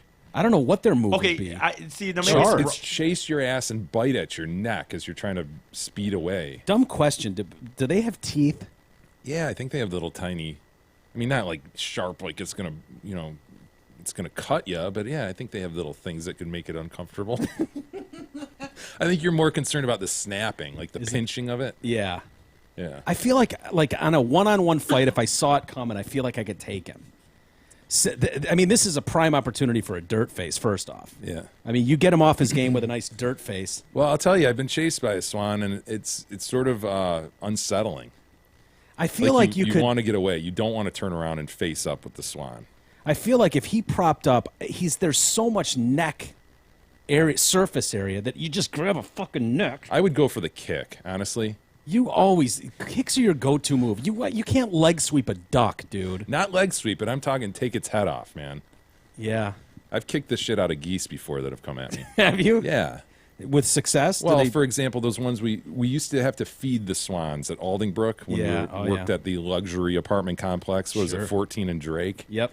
Yeah, when Miguel and I were groundsmen, yes, one of our tasks was go feed the swans. Well, it ended up just you're feeding like 1,000 geese that have come to learn. Which was kind of the highlight of the day. I mean, it was like, okay, take this washing machine out of Mrs. Johnson's suite and take it over down 15 flights of stairs to this one. So it was like, no, I'll take bread to the geese. Yeah. I'll do that job. I'll go feed the geese and then go find an empty apartment and sleep my hangover off. Yes, How about exactly. that? We'll go drink in that apartment, and then we'll go sleep it off in that empty apartment. Yeah. So, but remember all those geese that would just huddle around you? Like, oh my God, it's like, get the fuck away from me, man. Yeah, hell yeah. They'd be snapping at you, hissing at you. Who was the guy that worked there with it? We've told the story before. Bob. Yeah, that murdering son of a bitch. He got one of them geese by the necks and just gave it a once around. 360'd that thing. Yeah. Okay, which bothered me. It still bothers me. It says here top 10 birds most likely to kill you. It looks like I obviously have. What are you going with? What's tops of your list? Well, this isn't. I don't think this is an order. It's just maybe. God, I mean, I'm not really worried about a bird killing me. I would think a pecker could do damage. Do you want me to name some of these, I guess? I How was just going to badass go. are ostrich, by the way? Did you see that video a couple weeks ago? The freaking ostrich that got away, and he was like running down like, I don't know, downtown Hong Kong or some shit. African ostrich is on this list, by the way. That Seriously. son of a Ostriches are no bullshit. Oh, those are awesome, dude. Yeah. I don't know what other bird's gonna kill me. Oh, shit, I'll start. The red-tailed hawk. Sure. Injury. Oh, It hawks, just says yeah, injury hawks are no on it. bullshit. Well, I guess that just says injury. Some of these are just injuries. Snow owl can apparently injure you. That's the talon hands. Yeah, Those yeah. hands are like Oh, razors. We've heard about that, like coming down on people's heads. Like, I don't know how to pronounce this, but it says potential injury and death. Is that a lemur? no, it's a lammergeier. Sure. The main one I was trying to get to was the swan, though, because the swan does say injury and death, and it says if a human approaches a lakeshore nest, a 26-pound bird will hiss and charge. The swan takes its opponent with muscular wings that can span over 7 feet and pecks and shoves the threat until it's. It's gonna shove you. Yeah, I think it just boom into the water. I think that's the deal, right? It's taking you just. I just don't see being killed by a swan. Serious injuries I know include you're broken afraid bones, of them, bruises, and eye I injuries think what can they're. occur. I don't think the worry is that someone of your stature is going to be killed by a swan. But if you take a sweet pie, with a bird with a 7-foot wingspan that's Do some chasing her, damage. you could do some serious. Because she's going to panic in a situation, trip and fall, and then it's like.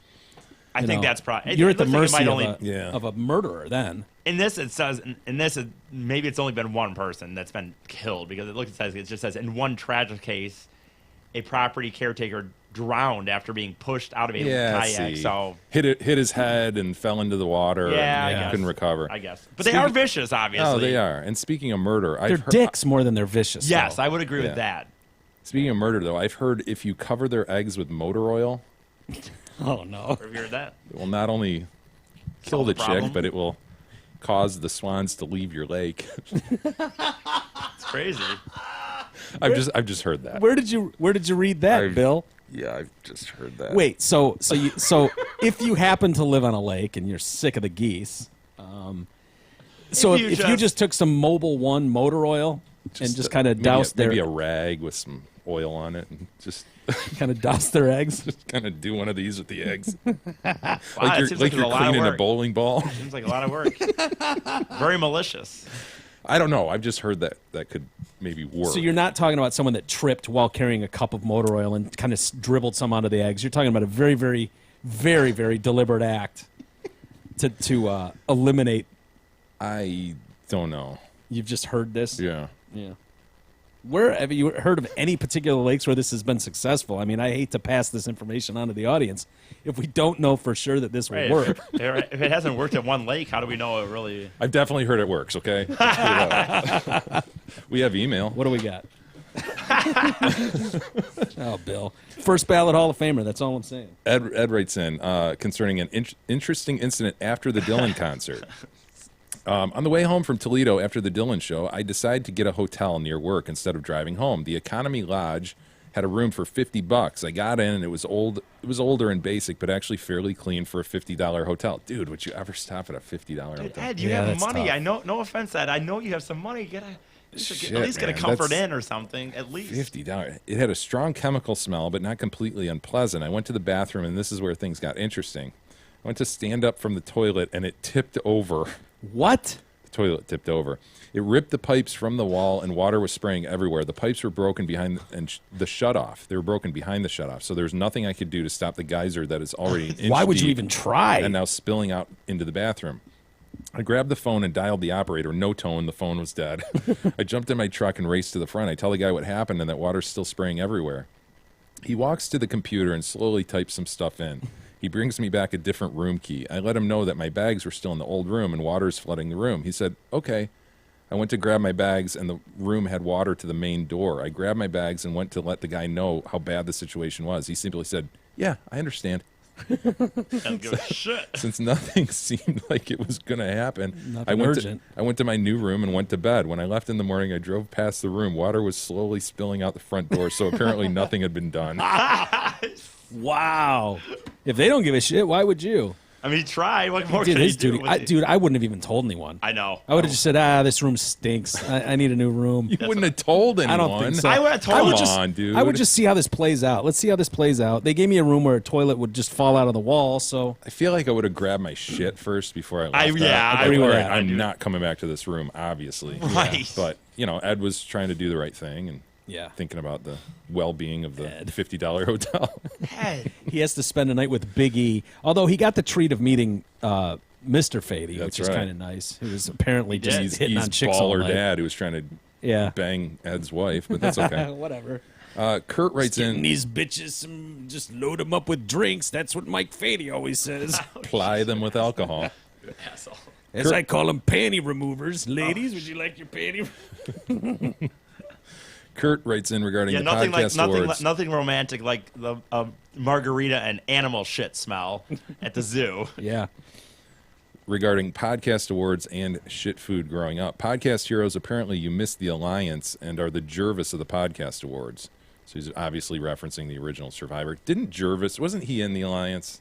I hate Jervis, to nitpick I here. don't even remember. I swear, I thought Jervis was in with the guy who won it, but maybe he was on the outside. Who was the winner that year? Was it the gay guy? Was that the year? It was yes, you can picture him. Yeah, the Fucking big burly dude, big white guy. God damn it! What's the hell was his name? The gay anyway, guy. The thing I think about Jervis is how the wrong information got out on the internet. Remember how they had like their faces? And when one got eliminated, there'd be a big X in front of them. Yeah. And then the remaining people would be on there. And one day, people signed on to that screen, and everybody was X'd out except Jervis. They're like, oh, shit, Jervis wins this shit. They announced it. Wrong. What was his name? Oh, I don't. Just checking Facebook-y. I actually was typing it, but some person came up It's that I going to didn't think we fucking were kill us. We all know this guy. Kurt adds, powdered milk, he exclaims. I tried to forget that. Caleb, see, this doesn't seem who I think you're talking about. Caleb Bankston? That's not who you're Dude, talking about, right? search winner of the first Survivor. I didn't. Dick, yeah. Richard. God, you're right. Richard Hatch. Fuck. Richard Hatch. God, even I Fucking homo-y. I tried to forget the blue-tinged unpalatable fluid. Yes, my cheapskate. Blue-tinged, was it? I guess. I don't remember a blue tinge to the powdered milk, but... It wouldn't shock you, would it? No, it wouldn't. Yes, my cheapskate pa bought that, and it could be faked over cereal, but he'd make us drink a glass of it with every meal. God damn it! Why? Why would whatever? You're being cheap. But wouldn't you realize you don't need them to be drinking a glass of it? Like, ugh. Why? Oh, and lest I forget, my ma sending us to school with cold pot pies in our lunch. Yes, those days sucked. Talk about sticking out in the lunchroom. And then there was the deviled ham and olive loaf. Oh. What was wrong with that generation? Seriously, did every meal need pickle relish in it? Keep it up. Yeah. I donate when I can short my life burdens on quality vittles. Good day. I said good day, Kurt. Olive loaf. That shit's so gross, dude. Did anybody eat that anymore? No, I never ate it. Never. I never ate it. No way I would eat that. I remember looking at it like with curiosity through the deli counter. Like, God, what the fuck is that? It looked like bologna. What was it? Ham with, or I think it was a mix of meats with just fucking like green olives. Yeah, taped to it. Yeah, and peppers or some shit. Basically, relish in it. I think is gross. I don't know. Jennifer writes in, Jay, I want to thank you for reminding the ladies of the Detroit Cast to practice their Kegels. 5, 6, 7. I've noticed a difference personally. Have you? The big question is, does someone else notice? Yeah, I asked Gab the other day, and she kind of looked at me sideways. But wanted to thank you for reminding us to practice our Kegels at the beginning of the year. My boyfriend, my boyfriend and I finally got serious, and the next day, no lie, he uttered, "Damn, girl, you must do Kegels." So it does do wonders, says Jen. I look forward to your show daily. He said that. Can you imagine? No. God, you feel tighter than you did yesterday. We're such You're taking this relationship to the next level. I've never felt you so tight. You kind of felt loose and sloppy before, but I can tell a difference. Yeah. Monsters. I'm not as excited now, so yeah, it's tighter, asshole. I look forward to your show daily. I could not get through the 100 medical billing accounts I look at daily without you. I cannot wait to wear my dirt face shirt, Jen. Damn dirtface shirt. They're It's all going to just haunt rubbing everyone in on this our room, faces. gentlemen. You know, we were offered one, a ladies' cut for $1,000. Yeah, I'm not- you in for that? No. You could pull that off. No, I could not. You could do that. I cannot. $1,000, dude. Very normcore. Normcore. It would be. Mike writes in, and this is following up on the gibberish that he emailed the other day. I read it verbatim. It was nothing short of nonsensical. You may recall this one. I remember. Dear lawyer, layabout, and loser, my sincerest apologies for the troublesome grammar in my previous correspondence. I was attempting to utilize voice transcription while operating my motor vehicle. As you can see, Siri leaves much to be desired. Left to her tender mercies, I appear as inept as Big E. I guess that is what one gets for trying to email and drive safely. I mean, don't we all know that Siri's a bitch? Yeah, Siri sucks. Yeah, she does suck. She still remembers that Mike called her a cunt 3 years ago. Yeah, that's right. She still hasn't No, I mean, recovered. you can't count on that shit. You blow that into Siri, you think it's going to come out right. Yeah. Without looking at it? Yeah. No way. Without proofreading that. I do give him credit for being a safe driver, E. It's not But what my you only- would have done. You would have provided just as much gibberish while actually texting that in. I've never texted an email while driving.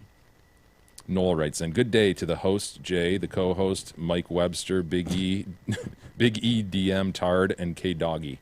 Yes, usually the fireworks in Detroit bring on some turmoil of sorts, but this year not so much. Or did it? Read on to find out.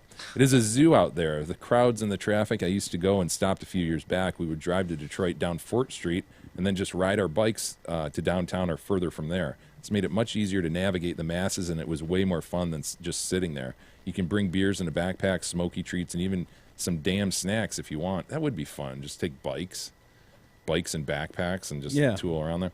Anyway, this year there were no shootings, there were no fights, but there was a plane crash. Oh! One of those little planes that pulls a banner for advertising ran out of fuel and crash landed in some Detroit neighborhood. I don't think anybody died, but I know there were a few injured. I'm not including the link due to the fact that you have a Google machine right in front of you. You can look it up, I'm sure. See, y'all know. Is that the? There was one plane that I saw that crashed into a Detroit neighborhood, but it looked like it was in the middle of the day. It was a it was a white plane with red lettering. I It think. might have been in the middle of the day. I mean, that shit goes on all day. People sit out there for hours and Yeah, hours yeah, waiting for these amazing fireworks. Yep. They're good. Did you find it, E? I mean, there's an article, plane that crashed into Detroit had been flying at the fireworks. Wow. Everybody what does it look okay? Like? What does the plane look like? Yeah, maybe the one you were talking about. Oh, shit. Yeah. Nose down in a random Detroit neighborhood. He put it down pretty well. Yeah, I he mean, it's did. not a fiery ball. No. Nate writes in, hey, Jay, listening to 612 and your talk about the diaper genies. For a while, I was seeing one in my ex's front yard when I picked up my kids. So picture this. He drives up and there's a freaking diaper genie laying in the front yard. I commented to my sons about it when picking them up one week, they're teenagers, and how gross it was that it was laying in the yard. My kids commented that it was loaded from her new baby with another dude and that they wouldn't go near it. I found this disgusting on their part and hers, but wanted to vomit when they stated that she had been sticking her used tampons in it as well. Oh. This is not a tampon genie. It's a diaper genie. No, that is so gross, Sounds dude. like a stand-up lady. Oh. That's Nate's next statement. So fucking gross. Such a skank. Love the show. Thanks, Nate. I don't know. It seems like the feedback about the diaper genie and the Bumbo has definitely been vast. And I think in the 14 years or so since I first used these products, there's been changes. It seems that everything is flip-flop. Diaper genie, everybody loves it now because they've apparently improved upon this thing so it doesn't just stank like ass. Yeah. And the Bumbo, nobody wants the Bumbo anymore. Apparently these kids are getting out of the Bumbo. Yeah. Duh. I could tell, but with one look at that thing, that some big-headed kid was going to topple it. Period. The Bumbo is awesome. Yeah, well, Just set it on the counter. you've got the a kid wee- just sits there. For a Zika baby, maybe. Anything bigger than a Zika baby's taking that thing out. I'm sorry. Oh shit. Tim writes in. Advice for Eric. This should be good. Greetings, Jay, Mike, and the societal anchor. I'm usually a patient and understanding guy, but while listening to Eric talk about his chosen lifestyle in episode 611, I found myself getting so frustrated with his complete who gives a shit attitude. I'm only 2 years older than Eric, so tell the son of a bitch that he can hold his fuck you old man comments to a more appropriate time. I already know that anything I have to say is going to fall on deaf ears with him, but hopefully something will resonate and cause him to grow up and stop acting like such a fuckwit. While I'm a strong supporter of people following their dreams and passions in life, personal responsibility needs to be at the forefront of all decisions. Eric's tomorrow will never come, gross attitude, is going to catch up with him one day. What are his plans when Mike and Fran, hi Miss Fady, either kick him out of the house or pass away? Where will he live? Well, that's what he's waiting for, Yeah, Tim. that's the dream That's the right end there. game What are right you there. talking about? They're living too long as it is. if you He's ask me. waiting for Yeah. them to die. Tony will eat their corpses, and then he just I continues have to squatters' live. rights. I've already told my brother and sister that. I'm there.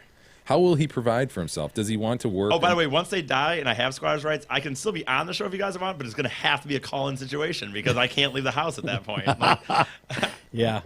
Does he want to work until the day he dies? These are all questions he needs to seriously think about, so one day he doesn't find himself having to wrist off a trucker just so he can buy a hot and ready. Ugh, gosh, I just pictured that. That's a bleak future. Yeah, I just pictured him wristing off a trucker. For a hot and For ready. a $5 hot and ready. Dude, Seems like I could scrounge up quarters at that Take point. some pride in your work, and you can do better than $5 each. That's a good point.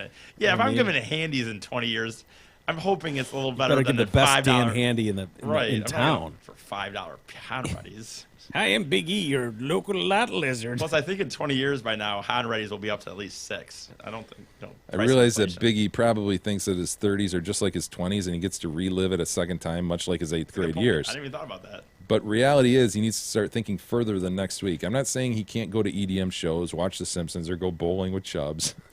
He just needs to make sure that he's taking responsibility for himself now and in the future, and that the future is his top priority.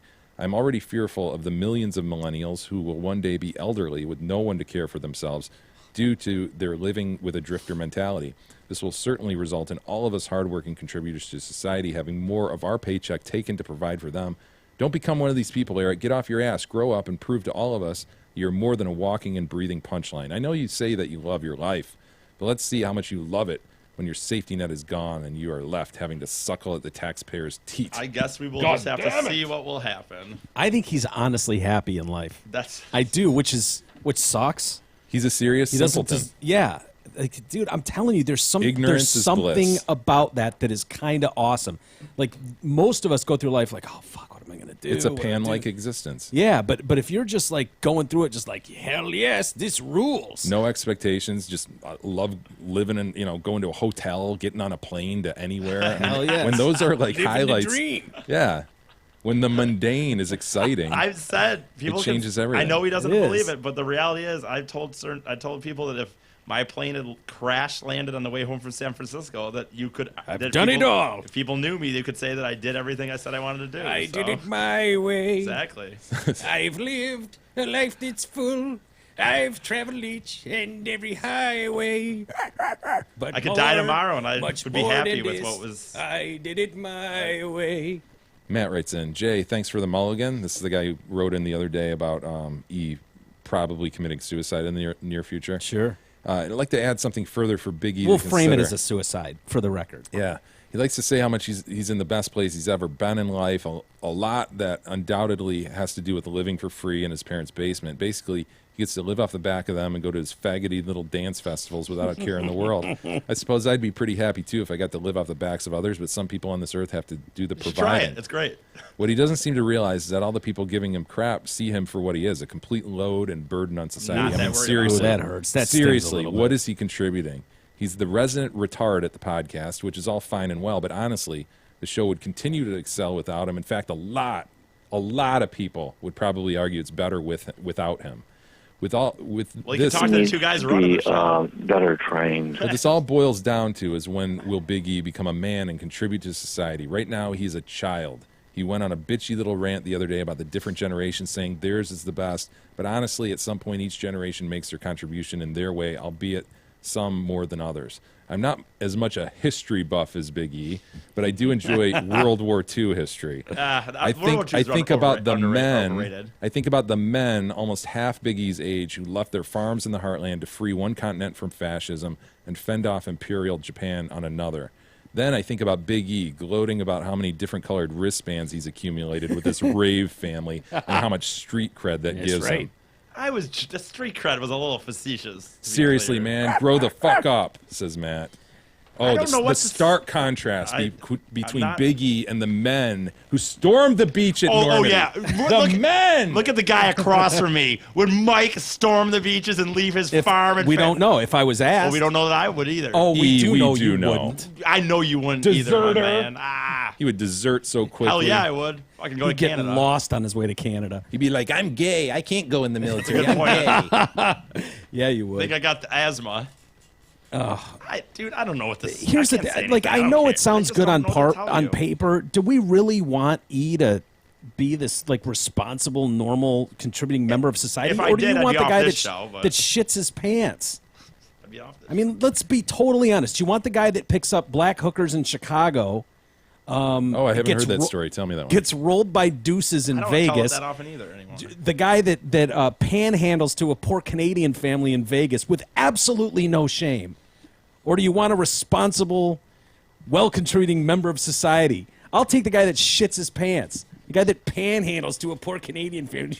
I still can't believe that, dude. That's Airport. the damn Do Canadian. you have a loony? Couldn't they just give me $2? God damn it! Can I bum a loony off you? Excuse me, sir. Got a spare loony you can spare? Or whatever. I don't know, man.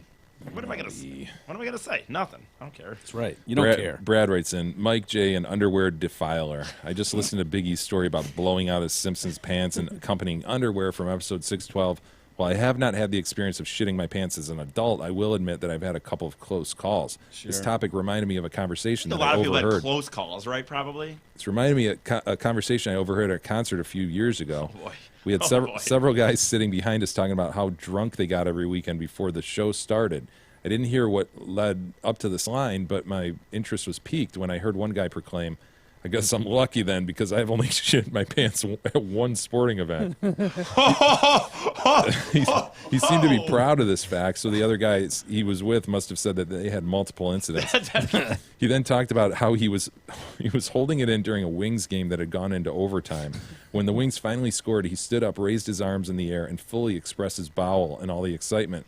He said he walked directly to the bathroom, most likely in John Wayne Manor, and then chucked his shit-filled underwear into a corner. They are indeed walking among us. What is with the animals. corner, man? Animals. Dude, you're right. Like even for me to hear someone in a group of people say like, "Oh, I've only shit my pants once at a sporting event." Dude, think about it. Like your I guess- whole section knows too. If you fart in your section, they don't know exactly who did it, but they know it happened. Imagine now you just unload a full bowel in your underwear, and then It's then got to start be dripping down your leg and shit, duck right? walking up the steps. I mean, dude, It's got to be partly at your ankle and the top of your shoe and falling out under the steps, those overly steep steps of the Joe. Ugh. Oh, So having to overly walk up steep, those yeah. overly... God, man, you imagine that? Just trying to... Yeah. Oh my walk god, it. so uncomfortable. So uncomfortable. It Yeah. would be tossing them in the corner. We'll save the rest for next week, Mike. Okay. Well, have a good 4th of July weekend, everybody. Thank you for hanging with us and all that shit. Yeah, I hope you guys have a good 4th of July weekend as well. We'll leave it there. We'll see you guys next week.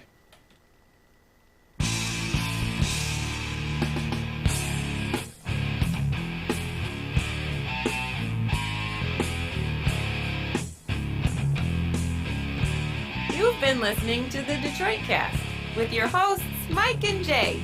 From all of us at Radio for One Studios, thank you for listening. And as always, thank you, Detroit.